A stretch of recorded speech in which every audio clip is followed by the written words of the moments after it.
might be the Antichrist, at least in New Jersey. That is a PR challenge. Joining us now is Frank Schaeffer. He grew up in the religious far right. He's the author of Crazy for God, How I Grew Up as One of the Elect, helped found the religious right, and lived to take all or almost all of it back. Mr. Schaeffer, thank you so much for coming back on the show tonight. Thanks for having me on. I do not know what possessed this polling firm to ask whether or not people think the president is the Antichrist, but they did. Does the response rate among conservatives surprise you? More than 1 in 3 saying yes or they don't know. Well, I was a child when President Kennedy was assassinated, and my mother thought that because he died of a head wound foretold in Scripture of the Antichrist, he would be resurrected as the Antichrist. She thought this might be a possibility. So those of us who come from the evangelical subculture have been weaned with our mother's milk on a changing cast list of villains. It might be Kennedy to one generation, Obama to the next. But I think the larger point this brings up is that the mainstream, not just media, but culture, doesn't sufficiently take stock of the fact that within our culture, we have a subculture which is literally a fifth column of insanity that is bred from birth through homeschool, Christian school, evangelical college, whatever, to reject facts as a matter of faith. And so this substitute for authentic historic Christianity, and I may add as a little caveat here, I'm a church-going Christian, really brings up the question, can Christianity be rescued from Christians?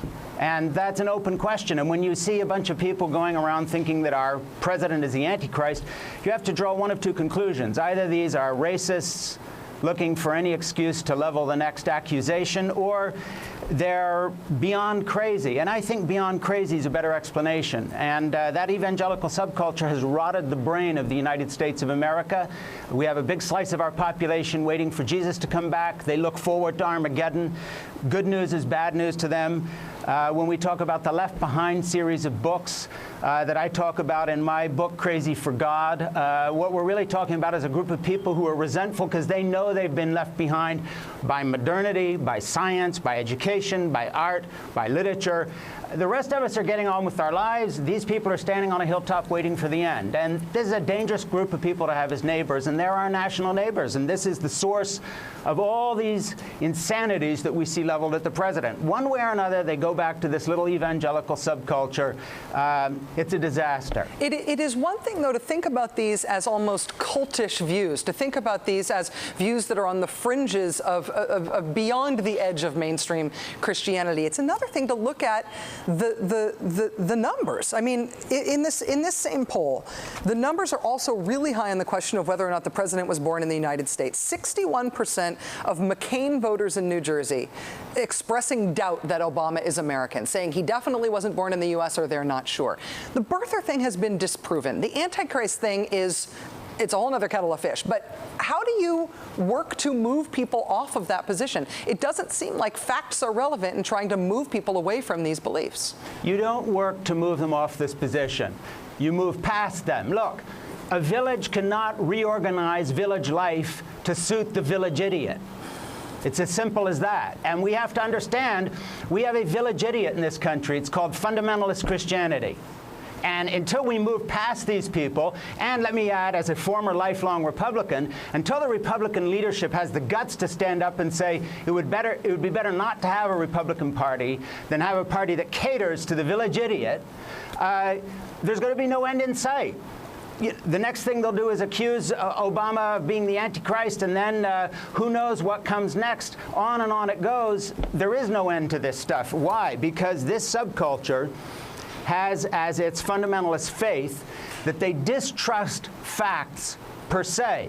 They believe in a young Earth, 6,000 years old, with dinosaurs cavorting with human beings. They think that whether it's economic news or news from the Middle East, it all has to do with the end of time and Christ's return. This is la-la land. And the Republican Party is totally enthralled to this subculture to the extent that there is no Republican Party. There is a fundamentalist subculture which has become a cult. It's fed red meat by buffoons like Rush Limbaugh. Glenn Beck and other people who are just not terribly bright themselves, and they are talking to even stupider people. That's where we're at. That's where all this is coming from. And it's becoming circular. It's becoming a joke. Unfortunately, a dangerous joke, because once in a while, one of these Looney Tunes, as we see, brings guns to public meetings. Who knows what they do next? It's a serious thing we all have to face, but the Democrats and sane Americans just have to move past these people, say, go wait in the hilltop for the end. The rest of us are going to get on with rebuilding our country. Mr. Schaefer, briefly, is there anybody on the right who could be constructive here if they wanted to be? To the extent that people could be moved off of these conspiracy theories, and I understand your point that it's not true that all of them could be, but is there anybody who could be influential to try to stop the impact of these conspiracies? Look, in the year 2000, I worked for John McCain to try to get him elected in the primaries instead of George Bush. But John McCain sold out by nominating Sarah Palin, who comes directly from the heart of this movement and carries with her all that baggage. So he sold out. I don't see anybody on the Republican side of things these days who has the moral standing to provide real leadership, or who will risk their position to do so. Frank Schaefer, author of Crazy for God, thank you very much for your time tonight, sir. It's always fascinating and a pleasure to have you on the show. Thanks. Thanks a lot.